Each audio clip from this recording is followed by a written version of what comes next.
So the day we thought would never come has finally arrived, where we finally see Zack Snyder's version of Justice League. And yes, I am dressed for the occasion. So, yeah, in prep for Zack Snyder's Justice League, I rewatched Batman vs. Superman and Man of Steel. Man of Steel, I feel very indifferent towards. I mean, there's some stuff I really like, no question about it, but some stuff that I don't really like all that much that irritate me, to be honest. Batman vs. Superman, on the other hand, I absolutely hate it. I think it's horrible. It's just absolutely dreadful. One of my least favourite movies of all time. Yeah, so that crushed my expectations for Zack Snyder's Justice League, but there's still part of me that's hoping for the best, because it did get some decent reviews, decent feedback, so yeah, I'm just gonna put it on and hope for the best, because this is what this symbol's supposed to be, for hope.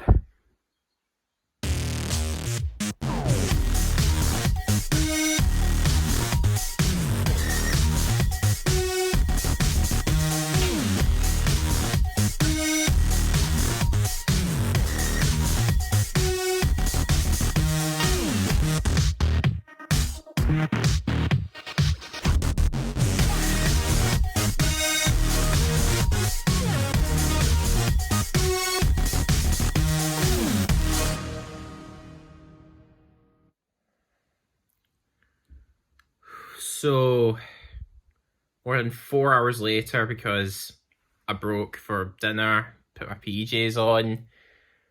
Yeah, more than 4 hours later,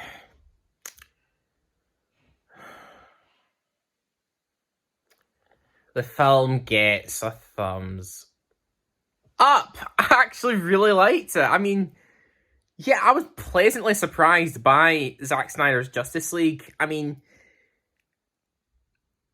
I was surprised when the film got good reception from critics, and yeah, I mainly kept the bar low because I hated Batman v Superman, but I ended up really enjoying Zack Snyder's Justice League. I thought the action looked really good, and I thought I just really got the feeling that Zack Snyder was really taking on board the criticisms that he received from Man of Steel and Batman v Superman, such as not a good representation of Superman and the film being too dour and mean-spirited and just depressing. But this one was a lot more fun and, yeah, and hopeful. Even for Batman, I mean,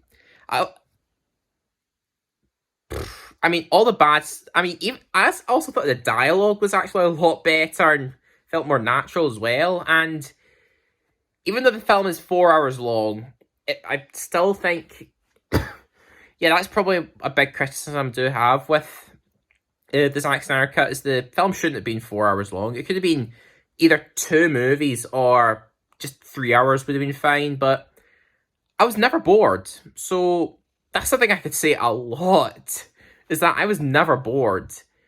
So, yeah, and also, yeah, I thought the heroes worked really well together, and Cyborg, without spoiling anything, in the theatrical cut, you really got the short end of the stick after all the stuff that came out about Joss Whedon.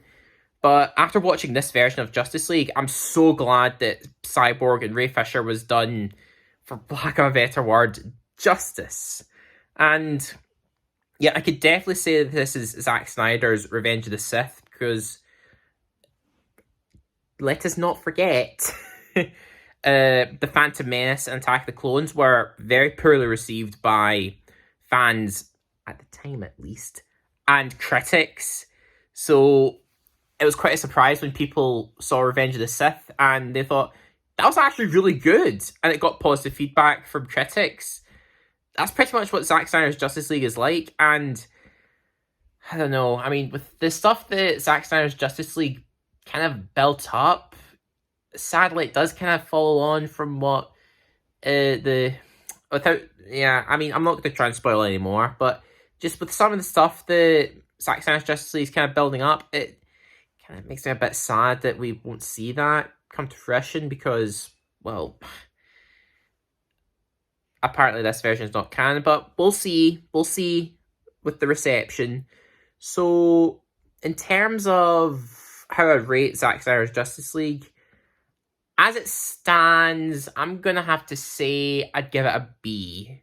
I think it's really good, but I do have some issues, like some setup-y moments, which probably aren't going to lead anywhere, and I wasn't a fan of the aspect ratio, and the film was too long. I mean, it could have been either 2 movies or just 3 hours would have been fine, but I still thought this was a massive improvement over the theatrical version, which was basically the Superman 4: The Quest for Peace of my generation, and it's also way